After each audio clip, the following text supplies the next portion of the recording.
Bienvenidos a mi canal. Manhwa Senpai. A ver otro resumen. No te olvides de suscribirte y dejar tu like. Ahora vamos con el resumen.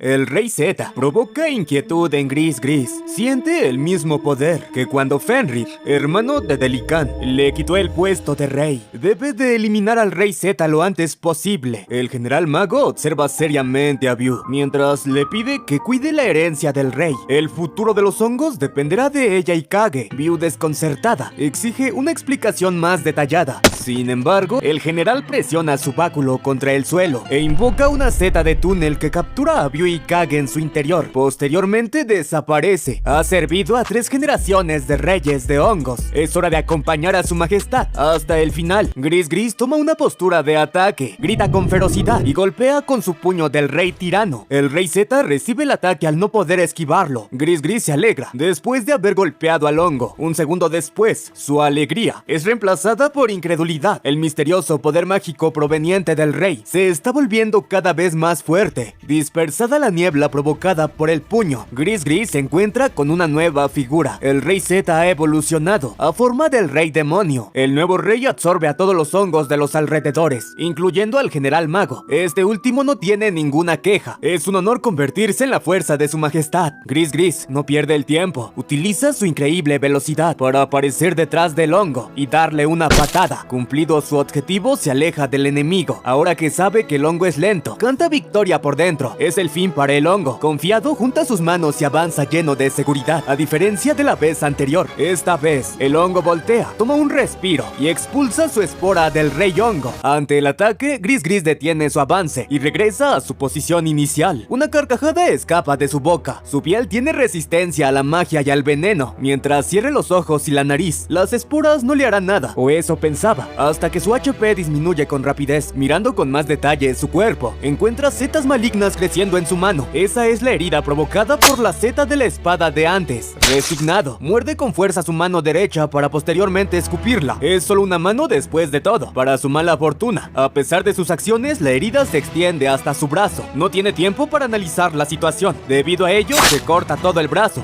Sin embargo, las setas siguen creciendo por todo su cuerpo. Su confianza ha desaparecido. El miedo se apodera de él. Le grita con desesperación a su maestro que lo ayude. Lilith no es capaz de contener sus lágrimas. Su pequeño Gris Gris está a punto de perecer. Adolorido, Gris Gris avanza hacia su ama. Tiene que ayudarlo. Lilith abre su bolsa y lo invita a entrar en ella. Una vez adentro, le pide a su pequeño que no se preocupe. Le pedirá al líder del gremio que lo ayude. Como maestra de bestias, puede usar su propio HP para curarlo y mantenerlo a salvo mientras esté en su inventario de mascotas. Contrario a sus pensamientos, su inventario y Gris Gris son incapaces de contrarrestar a los hongos. Los puntos de Lilith caen como locos y la bolsa explota, perjudicando también a Lilith. Lilith expresa sus sentimientos con lágrimas. No llora por ella, llora por el pequeño Gris Gris. Lamentablemente no puede hacer nada a causa de la pérdida de maná. Pierde el conocimiento. Marianne reaparece en el campo de batalla, captura el cuerpo de Lilith y se aleja. Gul'Heim baja del bote. Es hora de que él se encargue. El hongo mira al recién llegado y lo ataca con sus esporas. Gul'Heim activa una barrera, la cual contrarresta las esporas. El hongo se sorprende un poco, pero inmediatamente realiza su siguiente movimiento. Con la ayuda de sus tentáculos, sujeta y lanza a la seta diamante hacia el enemigo. Al sentir peligro, Gul'Heim invoca un espíritu de fuego y lo lanza hacia la seta diamante. El espíritu, aún con sueño, insulta al humano insolente por llamarle y utilizarle sin ninguna advertencia. Gul'Heim ignora las quejas. En su lugar, da la orden de incinerar. Un segundo después, la seta diamante es quemada por completo. Como recompensa por haber derrotado a la seta, Gul'Heim recibe 2 ojos de seta diamante. Su rareza es de clase SSS. La mayoría de los poderes de las setas diamantes están almacenados en sus ojos. Es un material de alto grado, al mismo tiempo que el espíritu intenta dañar a Gul'Heim con sus pequeños golpes. El antiguo Rey Z se acerca al desprevenido Gul'Heim y lo devora. Como ya no hay más enemigos a los cuales derrotar, la seta decide acercarse a la sombra flotante. A la mitad de su recorrido, el interior de su cuerpo comienza a aumentar de tamaño. La seta se detiene debido al dolor. Intenta analizar la situación. Sin embargo, es incapaz de hacer algo. Por ello, su cuerpo explota. Gul'Heim, quien ha utilizado el renacimiento del Fénix para salir del interior del hongo, se alegra de que nadie haya visto que un simple monstruo de nivel 60 lo forzó a utilizar una de sus mejores cartas. Es una vergüenza. Para deshacerse de la evidencia, se aleja del suelo, apunta y dispara hacia abajo. La sombra desinteresada desaparece. Por su parte, Guasi, lleno de desesperación, se prepara para ser eliminado. Cerdito, aún no dispuesto a morir, muerde a Guasi por el sombrero y corre lo más rápido que puede. Instantes después, todo el campo de batalla desaparece y tanto Cerdito como Guasi han sido cocidos. El sistema aparece para informar que han llegado al área central del reino de las Zetas. La misión ha sido completada. Como recompensa reciben 600 puntos de experiencia y ambos suben de nivel. En consecuencia, sus cuerpos se sanan completamente. Guasi baja la mirada con infelicidad. Ese mago de fuego destruyó el reino de las Zetas con un simple hechizo. Cerdito también está infeliz. Ahora, ¿dónde conseguirá manzanas? Los sueños de Guasi han sido destrozados. Ya no quiere ser un rey Zeta. Frente a esos poderosos humanos sería un simple debilucho. El sistema se manifiesta de nuevo, esta vez para otorgar una nueva misión: encontrar un método para evolucionar en el reino de las Zetas y subir de nivel. Recompensa: 3 rutas de evolución de nivel 40. Guasi rechaza al sistema, aprieta sus puños y llega a una conclusión. Ya ha decidido que quiere convertirse en una Zeta valiente en algún otro lugar del reino de las Zetas. La Zeta Túnel sale del suelo y permite que Byu y Kage salgan. Kage llora con frustración. Juró que le serviría al rey hasta su propia muerte, pero ahora el rey ya no está. No, debe regresar. Tal vez aún esté. Byu lo abofetea. El rey se ha sacrificado por su bien. Si regresa, todo habrá sido en vano. Kage lo comprende, pero sin su rey, ¿qué razón hay para vivir ahora? Byu insulta la inteligencia de Kage. Incluso si él quiere morir, tendrá que hacerlo después de haber completado la última orden de su rey: encontrar al heredero de la herencia del rey. Kage deja a un lado sus emociones caóticas. Byu tiene razón. Su última misión está lejos de terminar. El sistema le informa a Guasi que los monstruos no pueden cambiar de clase. Inconforme, Guasi cruza los brazos. Han estado caminando durante un día. Según el mapa, llegarán el día de mañana al pueblo principal, lugar que aprovechará para cambiar de clase. Gremio de fuego del ojo maldito. Gul'Heim es recibido por Bajung, el maestro de pociones. Lleno de expectativas, Bajung le pregunta al recién llegado si lo ha obtenido. Gul'Heim no responde. En su lugar le muestra una corona y se la lanza. Bajung brinca de felicidad. Por fin lo ha conseguido. Hoy es un gran día. Gul'Heim habla por primera vez para reclamar lo que le prometió Bajung. Este último asiente y le entrega a Gul'Heim la medicina que sintetizó para su hermana mayor Marianne. Gul'Heim no le agradece. En su lugar le comenta que ha enviado todos los cuerpos a su laboratorio. Dicho esto, da la vuelta y se dirige hacia la salida, aunque no sin antes preguntarle a Bajung si todo lo acontecido en el reino de las Zetas fue planeado por él. Bajung muestra una sonrisa aguda y niega todo. Al salir del edificio, Gul'Heim se reúne con Marianne. Ahora que ha conseguido la medicina, es hora de irse. Marianne, sintiéndose culpable por todos los decesos de los miembros del gremio, le pide al vicelíder del gremio que se detengan. Ya no pueden arriesgar a los demás. Gul'Heim asume la culpa por todos. Él les ordenó que fueran allí. No descansará hasta encontrar la cura del veneno que ataca a Marianne. Y en cuanto a esa cosa fea, él se encargará. Por su parte, Bajung camina hasta el altar de sellamiento, el corazón de Gollum, y lanza la corona como ofrenda. Ahora solo queda un ingrediente más: el corazón del verdadero amor. Cuando lo consiga, los poderes de Gollum serán suyos. Después de 2 días de recorrido, Guasi y Cerdito se encontraron con todo tipo de monstruos. Por suerte, Cerdito es rápido y lograron escapar. Además, el sistema dejó de responder y su interfase quedó trabada en la misión de evolución. Eso es molesto, pero para Guasi es aún más molesto no haber podido absorber los tesoros que quedaron en el campo de batalla. Después de que ese mago reduciera todo a cenizas, lo único que quedó fue la piel del rey hombre lobo y los pentagramas mágicos de los sabios de las Zetas. El estado de Cerdito es extraño. Guasi no sabe qué le ocurre, pero le da ánimos. Cuando suban de nivel podrán recuperarse. Acechando desde las sombras, algunos jabalíes centran su atención en Cerdito. Metros más adelante, Guasi se encuentra con el portal del pueblo principal. Curiosamente, es la hora en la que los niños se aventuran para obtener experiencia. La niña adorable del video anterior es la primera en exterminar a un caracol, usando una roca como arma. Un niño de familia adinerada elimina al segundo caracol con un palo de madera. La tercera víctima es cortada por un cocinero de nivel 12. Guasi, inconforme con la escena, activa su explosión de esporas y comienza a atacar a los enemigos sorpresivamente con su golpe de Z. Mientras él esté, nadie podrá dañar a sus amigos los caracoles. Lamentablemente, la experiencia que dan los novatos es un poco baja. Espera que haya muchos de ellos. Más niños salen del portal. Para su sorpresa, las personas que cruzaron el portal antes que ellos no están están por ninguna parte. Guasi se lanza hacia los recién llegados sin piedad y obtiene 630 puntos de experiencia. La siguiente ronda de novatos compartió el mismo destino que las anteriores. Todos los participantes sobrevivientes comparten el mismo estado de ánimo. Están aterrados del monstruo Z. No saben por qué. Hay un monstruo tan poderoso en el pueblo principal. Por el contrario, Guasi está encantado con la situación. A diferencia de la primera vez, esta vez la altura no es un impedimento para que Guasi alcance a sus presas. Ese día el pueblo principal se llenó de vida con los gritos de los novatos. Guasi ya ha alcanzado el nivel 18 gracias a los novatos. En los siguientes días se aprovechará de los más débiles para alcanzar el nivel 20 y evolucionar. Dicho eso, decide descansar. Antes de cerrar los ojos, le da las buenas noches a Cerdito. Cerdito, aún con sueño, abre un poco los ojos debido a la voz de Guasi. Al dirigir su mirada hacia su compañero, sus ojos se abren completamente. Guasi ha desaparecido y en su lugar está un delicioso pedazo de carne. La saliva escapa de su boca. Ansioso, da la primera mordida. Para buena suerte de Guasi, Cerdito regresa a sus sentidos y aleja su boca. Es una pena. Tiene bastante hambre. Escondido detrás de un arbusto, el jabalí expulsa aire de sus narices. Está enojado. ¿Qué se cree ese hongo panzón? Al día siguiente, 4 niños cruzan el portal. Todos examinan los alrededores con cautela. Según los informes, hay un monstruo Z por el lugar. A sus espaldas aparecen 3 personas más. El jefe del pueblo les pidió que protegieran a los niños. El guerrero del hacha, que por cierto conoció a Guasi en el video anterior, cree que es un monstruo errante que quedó atrás de la última ola. El lancero recuerda haber escuchado que su compañero luchó contra el rey Z. El del hacha se rasca la nariz al recordar ese día. En ese momento era un simple novato que seguía a 2 superiores. Él se sacrificó para que sus superiores escaparan. En ese momento era débil, pero logró dañarlo un poco. Seguramente gracias a ello el gremio del ojo de la maldición de fuego fue capaz de derrotarlo. El guerrero del escudo elogia a su superior por su gran hazaña. Guasi evalúa al trío. 2 son de nivel 17, igual de fuertes que Cerdito y él, y su antiguo conocido es de nivel 23. Cerdito y él tendrán que derrotar a los más débiles y unirse para derrotar al de nivel 23. Si no pueden derrotarlos, sobrevivir y huir no será un gran problema con sus pociones. Con su plan formulado, le da indicaciones a Cerdito y activa su explosión de esporas. A pesar de la presencia de los guerreros, un novato es derrotado. El guerrero del hacha rechina los dientes y les ordena a los otros 2 que no se alejen. El calvo no entiende la orden. Hacha explica que los niños son simples carnadas. La recompensa por derrotar al monstruo es lo más importante. Guasi apunta hacia el más fuerte. Sin embargo, el calvo utiliza su escudo para proteger al líder. El escudo, incapaz de soportar el ataque, se rompe y el calvo recibe las consecuencias. Cerdito se prepara para cumplir su parte del plan. Sin embargo, el hambre le arrebata todas sus fuerzas. Hacha lame su arma, dando a entender que no tiene miedo. Muchos cocineros pagarían un alto precio por ese cerdo con moño. Sin duda, él es una mejor recompensa que el hongo. El lancero salta y apunta hacia Cerdito con confianza. Guasi, molesto, utiliza su golpe de Z para alejarlo de Cerdito. A diferencia del calvo, el lancero resiste el golpe y toma una poción para recuperar su HP. Guasi le pide a Cerdito que se levante. No sabe qué es lo que le sucede últimamente. Cerdito se recupera, pero no por una buena razón. De nuevo confunde a Guasi con un pedazo de carne. Por su parte, el del hacha sonríe malvadamente después de sacar su arma secreta, la poción Berserker. Después de beberla, su nivel sube hasta el nivel 28. Guasi, entendiendo que la situación ha cambiado,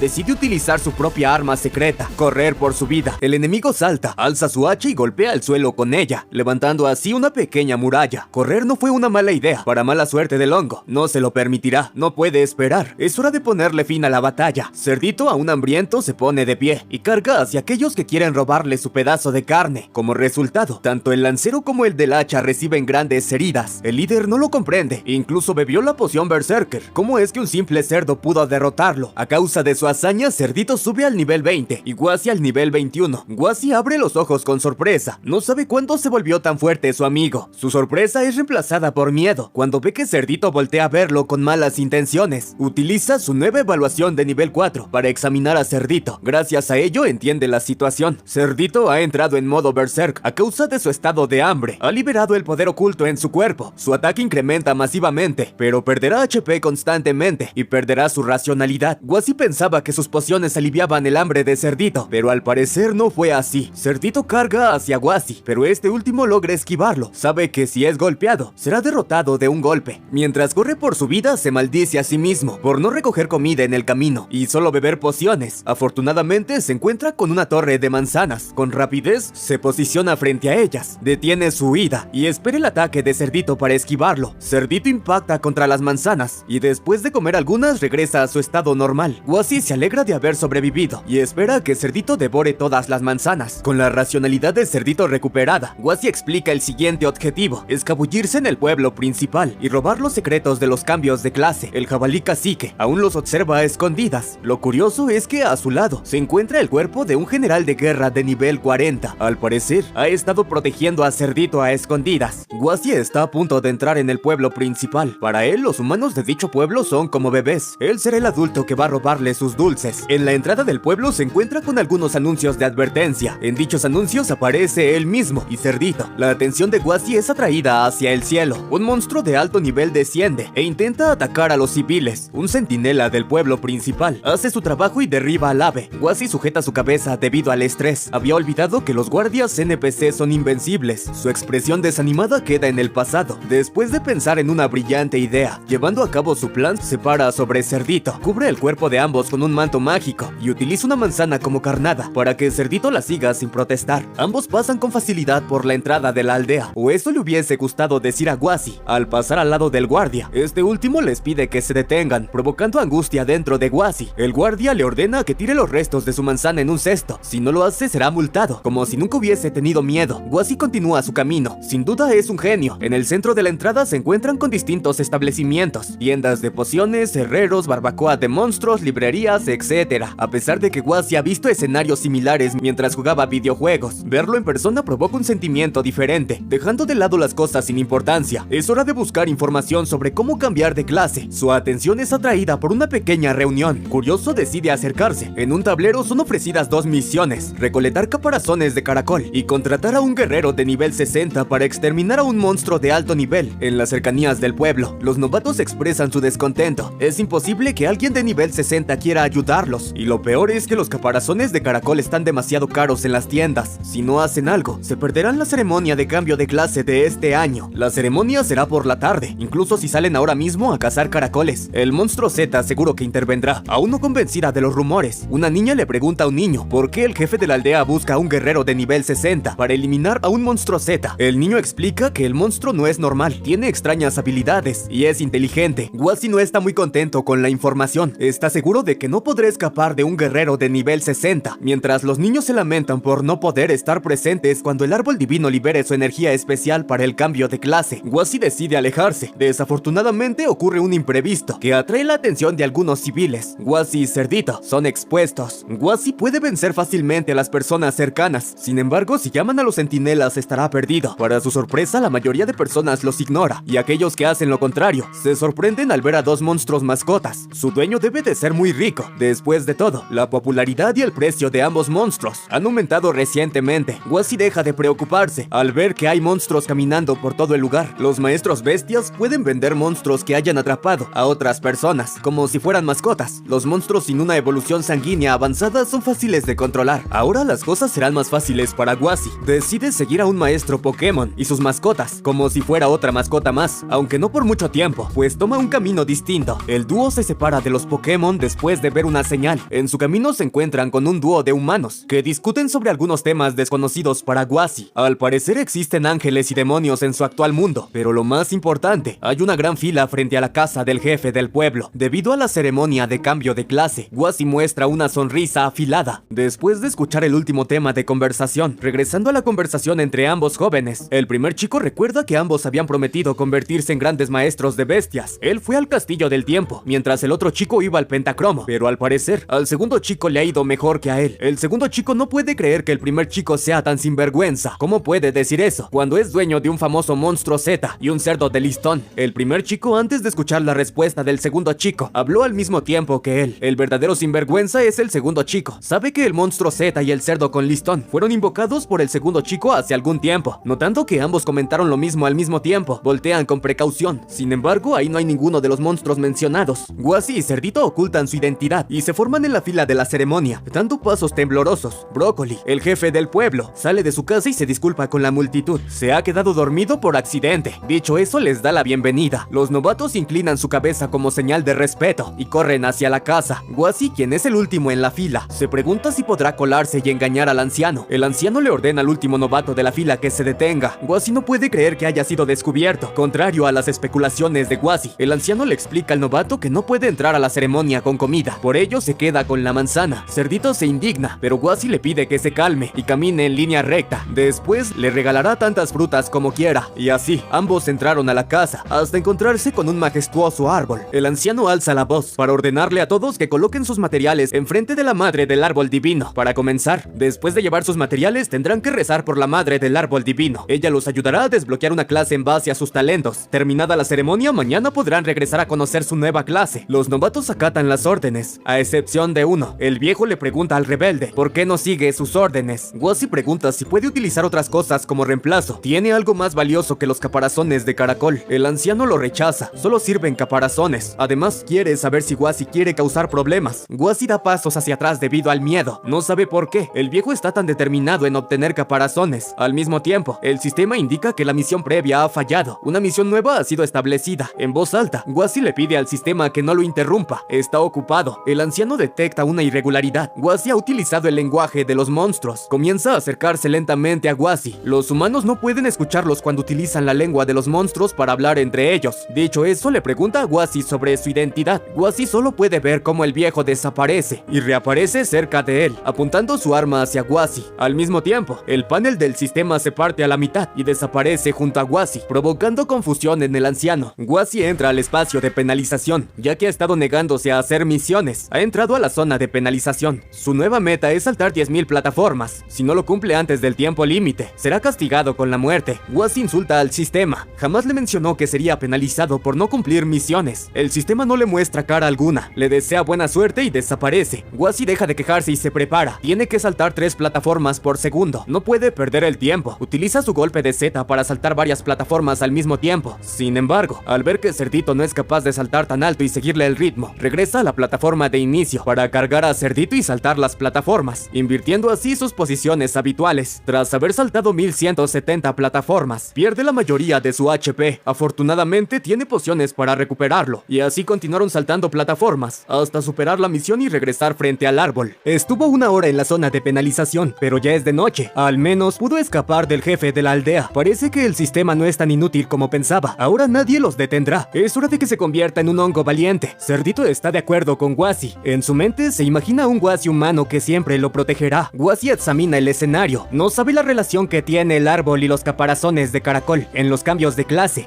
Da igual, en un momento lo descubrirá. Vacía el contenido de los recipientes de los novatos en un solo recipiente y se pone a rezar. Sin embargo, el árbol divino no muestra reacción alguna. Los humanos seguramente cambian de clase con solo dejar los materiales frente al árbol. Parece que los monstruos no pueden cambiar de clase. El sistema comenta que ya se lo había explicado. Guasi debe de rendirse y regresar a hacer misiones para evolucionar adecuadamente. Guasi, molesto, le ordena al sistema que se calle. Está tratando de pensar. Mientras tanto, Cerdito salta y come pequeñas luces verdes de un bocado. Estresado, Guasi voltea a ver a su rechoncho amigo para pedirle que se detenga. Cerdito lo ignora y sigue comiendo luces hasta subir de nivel. Guasi no puede creer lo que ve. Parece que las luces verdes dan experiencia. Decide analizarlas. Poder mágico altamente condensado. Se oculta en las profundidades de la tierra, pero puede ser canalizada por las plantas. Reemplaza la energía necesaria para experimentar la evolución. Guasi comprende todo. Como los humanos no pueden absorberlo directamente, utilizan los caparazones para transferirles poder. El secreto para el cambio de clase se encuentra en esas pequeñas luces. Conociendo lo anterior, acompaña a Cerdito y devora tantas luces como puede, hasta subir al nivel 23. Detiene su crecimiento a causa de su baja resistencia y movilidad como hongo. Sin duda, reunir todas las luces en un solo lugar sería increíble. A diferencia de Guasi, Cerdito no muestra señales de cansancio. Guasi no puede quedarse atrás. Activa su explosión de esporas para impulsarse y posicionarse arriba de la estatua. Cerdito, sintiendo una mala premonición, observa a Guasi con tristeza. Está seguro de que Guasi le arrebatará toda la comida, importándole poco los sentimientos de Cerdito. Guasi activa su habilidad de descomposición. Un segundo después, gritos de dolor resuenan por todo el lugar. El sistema se manifiesta después de detectar la absorción de una enorme cantidad de energía. Si continúa, los cambios en Guasi serán desconocidos. Le pregunta al hongo si desea continuar. Guasi da una respuesta afirmativa sin dudarlo. El nivel de Guasi y el nivel de descomposición aumentaron con locura. Pero no solo eso, el dolor también creció y su trasero se hinchó hasta casi estallar. Al lado del jefe de la aldea, la mano izquierda de Gollum brilla con locura. Tiene un progreso del 95%. Con la energía reunida por las conchas de caracol, alcanzará el 100% para activarse. Las acciones de Guasi no pasaron desapercibidas para muchos seres vivos cercanos. Caracoles, jabalíes, hongos... No, cambiemos mis palabras. No solo lugares cercanos. En el castillo anillo del tiempo, el mundo hundido, el desierto de Pentacromo, el volcán de origen y la tierra de la muerte también lo notaron. Esa noche, hermosas luces adornaron el cielo de la tierra de los valientes, como si anunciaran la llegada de una nueva era. A la mañana siguiente, Guasi se despierta con una increíble noticia. Su clase ha cambiado a Z Valiente, por lo tanto, su cuerpo sufre una modificación y adopta forma humana. Guasi celebra con alegría debido al cambio, pero lo mejor de todo es que Hongo Jr. ha regresado. No es momento para perder el tiempo, el jefe de la aldea no tardará en llegar. Se levanta e intenta sujetar a Cerdito. No obstante, su pequeño amigo decide jugar. Guasi lo regaña por no entender la situación. Un momento, ¿por qué hay dos cerditos? Guasi examina con detalle a su pequeño amigo. Esto provoca que sus orificios nasales expulsen sangre. Digamos que Cerdito ha desaparecido. Un hongo policía interviene para advertirle a Guasi sobre su estado y el de Hongo Jr. Para evitar cualquier problema, censura la evidencia con una cinta y ofrece un consejo. La lascivia es temporal, pero la culpa es eterna. Dicho eso, desaparece. Cerdito abre los ojos y detiene su mirada en Guasi, quien curiosamente está mirando hacia el lado contrario y no se mueve, aún conservando su actitud infantil. Se alegra después de ver de nuevo a su amigo y corre a abrazarlo. Las mejillas de Guasi se enrojecen hasta que recuerda al hongo policía y empuja a Cerdito. Cerdito es lindo e inocente, él no puede aprovecharse de él. Lo siento, me niego a cambiar el nombre de Cerdito. Guasi escucha que algunos humanos conversan. El tiempo se acaba, por ello abre su inventario y saca dos túnicas que había guardado anteriormente y las utiliza para vestirse a él y a Cerdito. Los humanos están muy cerca, su única opción es activar su explosión de esporas. Aprieta los dientes y puja con todo lo que tiene. Desafortunadamente su poder nunca salió. En su lugar se le escapó una flatulencia. Guasi no sabe qué ha pasado con sus habilidades. Decide intentarlo de nuevo, pero el resultado es el mismo. El sistema se manifiesta para dar explicaciones. Las habilidades no han desaparecido, pero como su actual cuerpo es diferente al anterior, tendrá que aprenderlas de nuevo. Incentiva al jugador a aceptar la primera misión: eliminar a 10 monstruos de nivel 20 o superior. Guasi no puede soportarlo más. No quiere misiones, quiere una solución. El enemigo se acerca. El sistema se disculpa. Intenta alegrar a Guasi con un nuevo mensaje. Le permite elegir un nuevo nombre. Las payasadas del sistema exterminan la paciencia de Guasi. Tendrá que confiar en sí mismo para salvarse. El sistema genera un nombre aleatorio: Duomo. Guasi acepta su nuevo nombre sin pensarlo y busca desesperadamente algún objeto que sea de utilidad. El sistema le pide al jugador que sea más amable, pues a causa de la evolución ha adquirido emociones e inteligencia humana. Guasi ignora por completo al sistema. En su lugar, alza un pergamino de teletransportación almacenado en su inventario para cuando Brócoli y los novatos llegaron a la escena. Los protagonistas ya habían desaparecido. Lo increíble para Brócoli y los novatos es que la madre del árbol divino se ha convertido en una anciana.